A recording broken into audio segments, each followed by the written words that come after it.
Ahoy hoy, this is Michaela from Team Retrog, where we like retro games and we like the devices that bring them to us. So I've been messing with the Analogue Pocket for a couple of weeks now. This has actually replaced all my other devices for playing my physical Game Boy, Game Boy Advance, and Game Boy Color cartridges. And it is a very impressive device, and it is my only FPGA device that I actually own.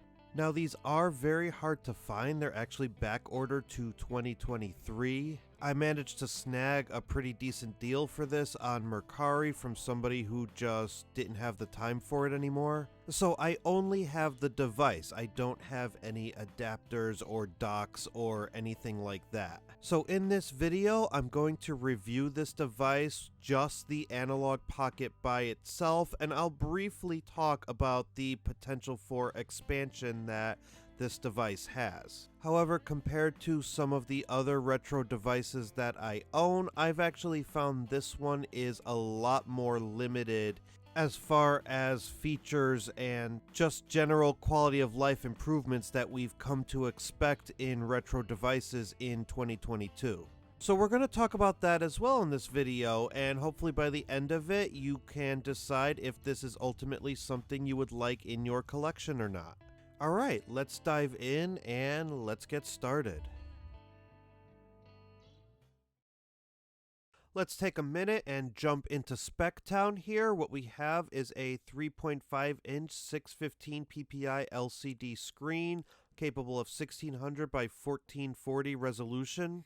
We're going to talk a lot about this screen in this video. It is a very nice screen, and it's an FPGA board, so I'm not going to get into too much detail about the motherboard because all you need to know is it's specifically meant to emulate the hardware and not the software, so Analogue is trying to get a more authentic experience out of this device. However, you do have USB-C fast charging and a 4300 mAh battery, and the battery life on this device is pretty phenomenal. I spent a good amount of time testing this device, and in all the hours that I was testing it, the battery didn't get lower than 50%. You also have a sleep-wake function, and you have an original link cable port, so you can connect this to other Game Boys and other Analogue Pockets for multiplayer.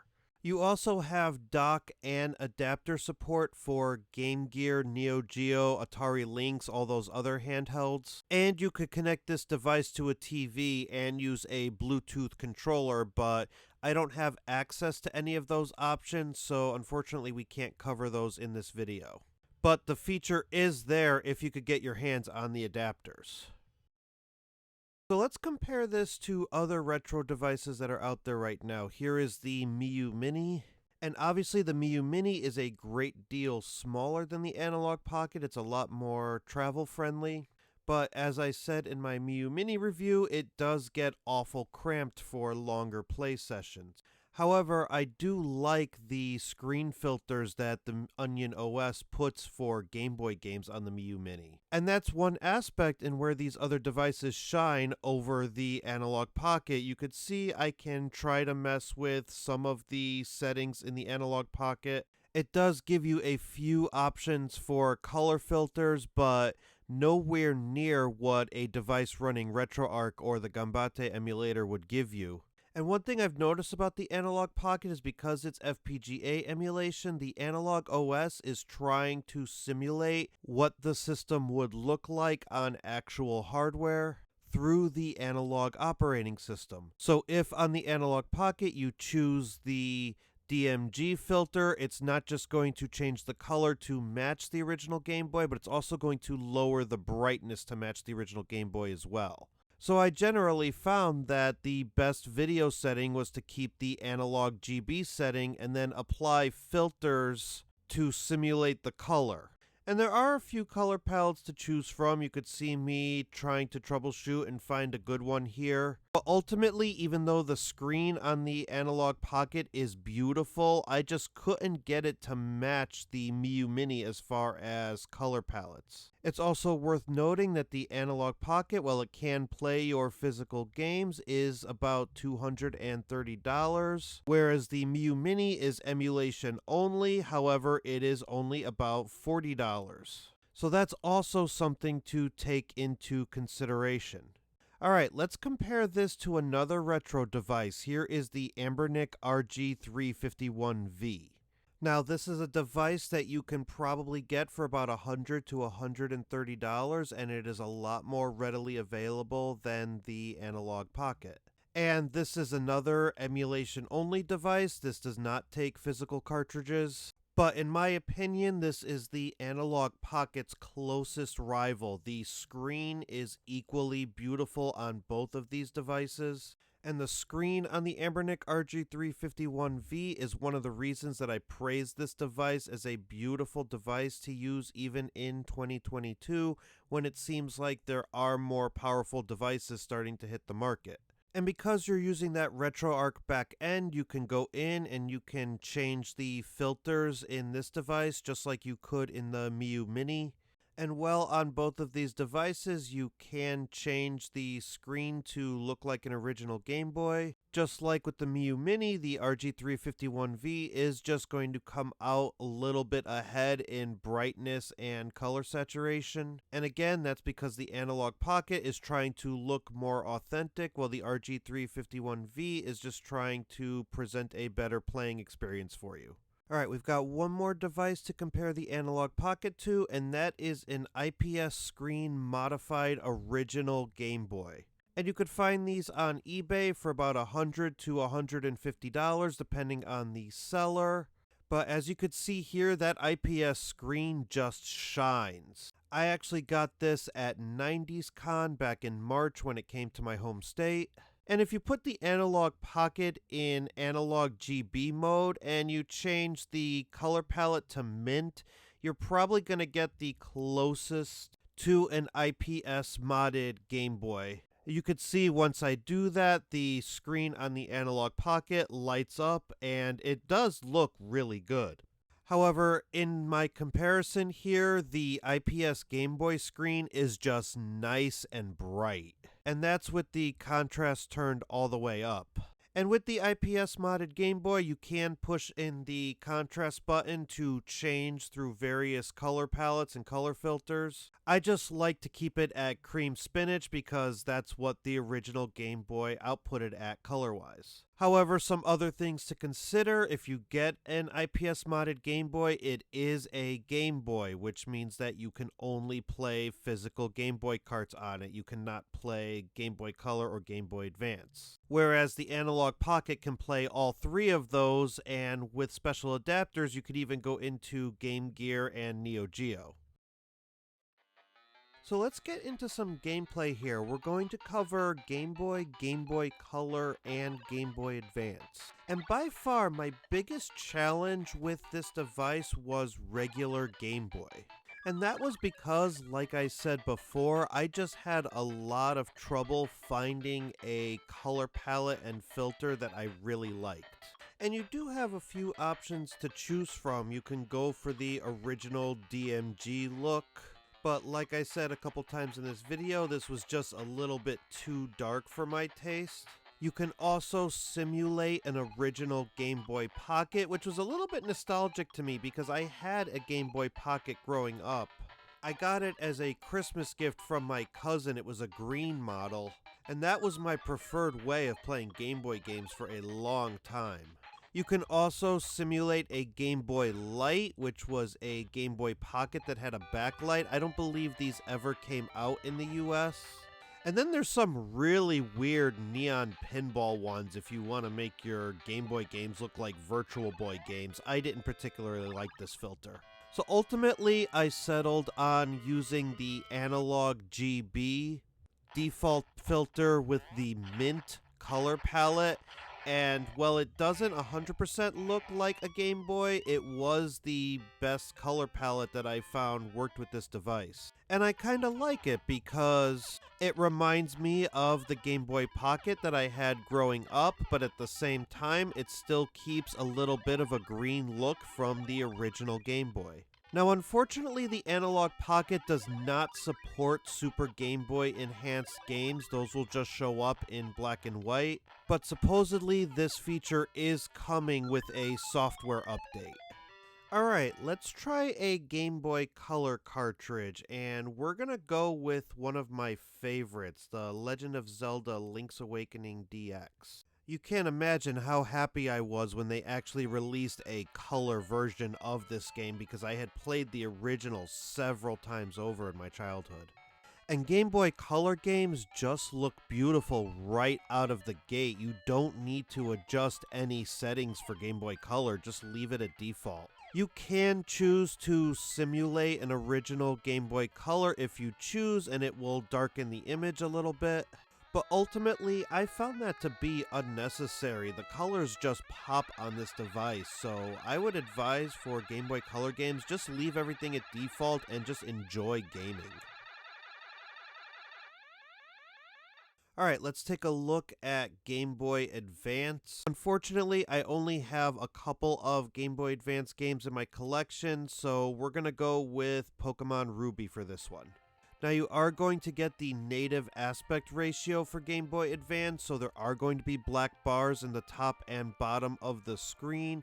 So if that's something that bothers you, you can go in and change things. You can again change it to look like an original Game Boy or a Game Boy SP, and you can change your screen size and screen position. So if you really want your Game Boy Advance games to fill the screen, you can manually adjust it here until you're satisfied. But I personally did not want to have the image appear all stretched out, so I just left everything at default.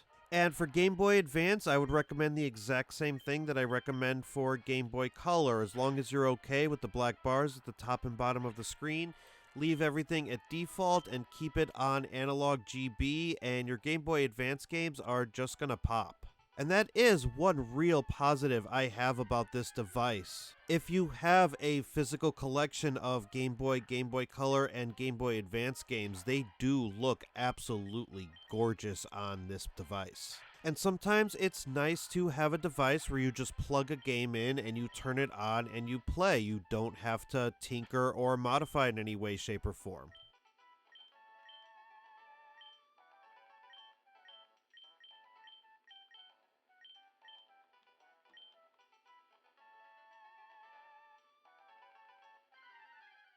Now, I do want to make sure that I note that the concerns that I had with the display in original Game Boy modes is actually intentional. According to Analogue's website, they wanted to preserve exactly how the games looked on original hardware. So you do have to applaud the fact that they are giving us the option to go with their filtering solutions or to go with the original look. So if FPGA hardware emulation is your thing, you'll probably end up appreciating this. It's also worth noting that the resolution is scaled to 1600 by 1440, which is another reason why these games look so beautiful on a much bigger screen than the original Game Boy. I definitely give Analogue a lot of credit for their choice in screen and resolution.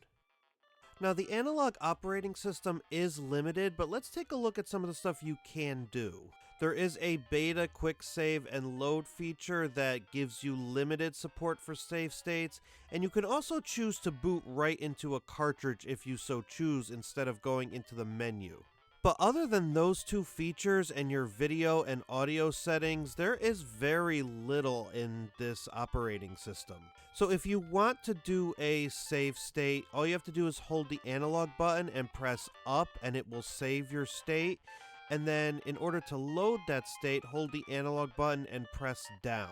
Now you only get one save state period, so if you put another game cartridge in, you will lose your save state for whatever game you're playing. So it's really not a foolproof option, it's more of a temporary thing. Now, there is an Analog operating system 1.1 in the works that will add a lot more features and will finally turn on a lot of the stuff that's grayed out in the operating system. But as of right now, we don't know when this operating system is going to be released. But there will be expanded save state support when this does finally drop, along with a host of other features such as box art, screenshots, and a library function. But until then, you are going to find the operating system is lacking. However, you do have some limited support to play ROMs through the GB Studio, and I did do a video on how to activate this function and how to patch your ROM files to work with the Pocket, and at least this will help you play some of your Game Boy and Game Boy Color ROM library, as well as some independent games such as Marzipan Beef Reverser. This is a brand new game that was independently developed and produced this year, and if you're a fan of Homestar Runner, this is a game for you. And as I mentioned in my other video, there are some really awesome color patches out there for original Game Boy games, such as Metroid 2.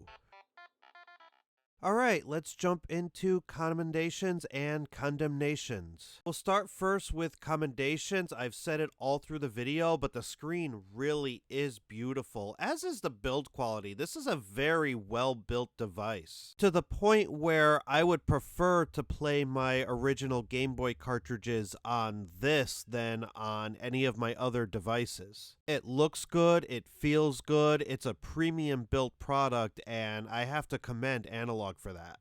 Also, battery life is very good on this device. You should be able to get a good chunk of Game Boy time in. However, I don't know if that's going to change when you start adding adapters and other systems into the mix. And Analogue definitely did a great job making this as authentic an experience as you can make it.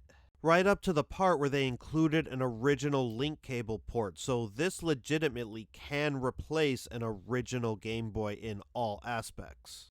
Alright, now let's move on to Condemnations. Things that could really use some improvement. As of right now, the operating system is just incomplete and limited. And that'll change when Analogue 1.1 comes out, but until that happens, we are left with a bare bones operating system. And even though I can appreciate Analogue's desire to keep things authentic, I wish there were more display options for original Game Boy content. Game Boy Color and Game Boy Advance, no problem, but I really would like to see those Super Game Boy enhancements as well as Game Boy Color palettes for original Game Boy games. It is kind of a shame that we are limited in what we can actually do with Game Boy colorization.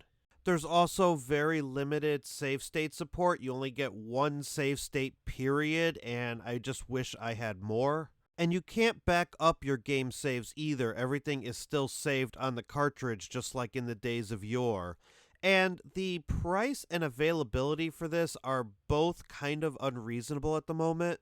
As of right now, Analogue Pockets are back ordered to 2023, so you would either have to go to the third-party market or wait until next year to get your hands on one. And if you don't have a physical game collection, there are other devices out there that can emulate Game Boy for much cheaper, so that's also something that you need to consider if you are interested in this device. So overall, I would say if you are in the market for a Game Boy or something to actually play your physical game collection, then by all means, this is definitely a worthwhile device and your games will look really good on it.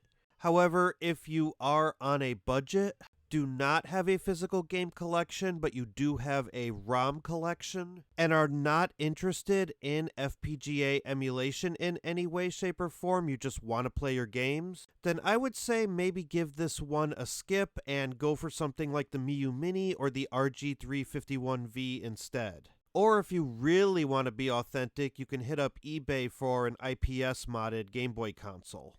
Alright, that will do it for this video. Thank you so much for watching. If you have any questions or thoughts on this device, please feel free to leave them in the comments below.